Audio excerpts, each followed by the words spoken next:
book has been banned, and now his podcast has been canceled with no explanation.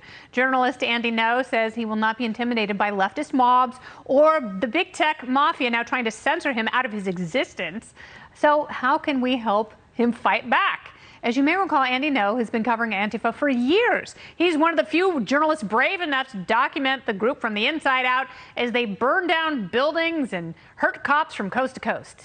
Earlier this month, he was on this show explaining how those miserable cowards attacked him again so badly he had vision problems and trouble walking. Andy fears for his life because they keep threatening to kill him. He has to keep his location secret. But Antifa isn't the only group trying to silence him. In fact, Twitter recently removed the title of journalist from Andy's profile. So how do they decide who gets to be a journalist? And he now claims SoundCloud has taken down his podcast, which is called Things You Should Know. FoxNews.com reached out to SoundCloud for a statement, but the site has yet to respond. And Andy says he was not given any reason why it was removed, but it should be obvious. He will not be silenced without a fight. And one thing is certain, his brave voice is always welcome here on the Ken Adelia program. Joining me now to discuss, editor-in-chief of the Post Millennial, author of Unmasked, and host of Things You Should Know, recently silenced podcast, Andy Ngo. Welcome back.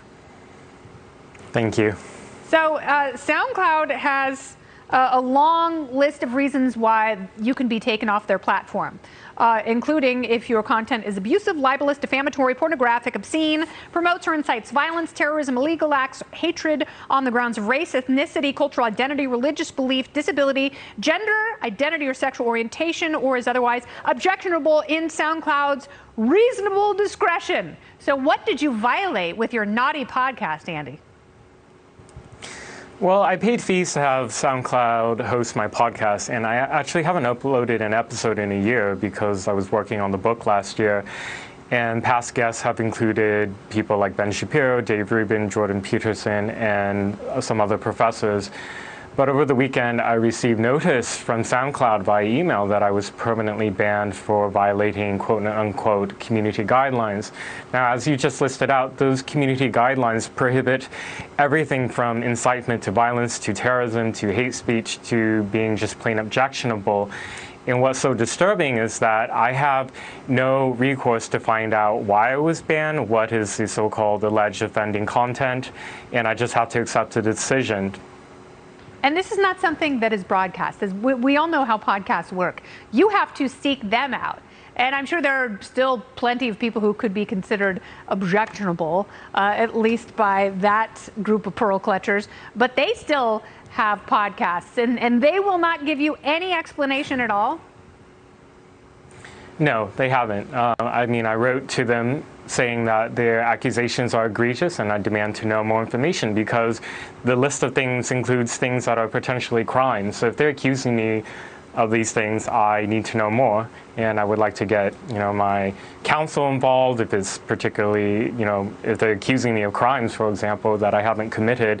So, I think the issue here is that every day we get coverage from this network about how big tech is not neutral and it's not nonpartisan. That's not surprising, but I think it's still disturbing that clients who use these platforms, which are monopolies, could be permanently banned and left potentially financially destitute without even knowing why.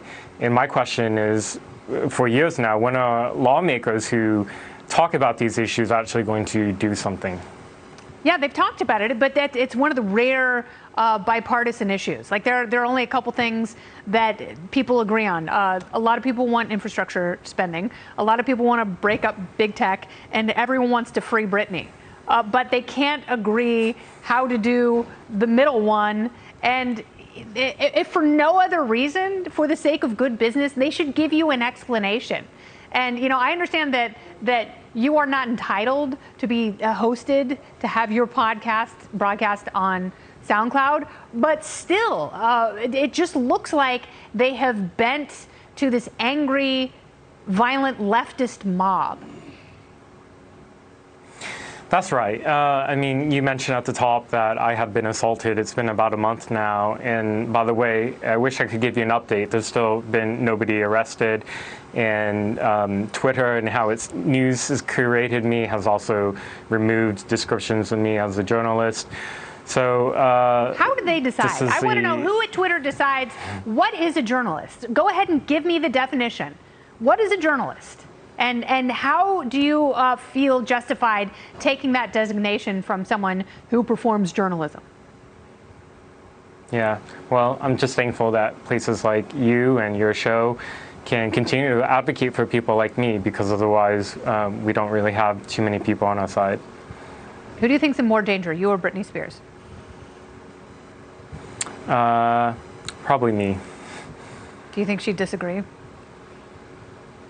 Yeah, I'm a big Britney fan, but me too. I mean, when it comes to Antifa, there's very few people doing coverage on it. So yeah, I know. Yeah, I know you got to stay in the good fight. So keep us posted and stay safe wherever you are.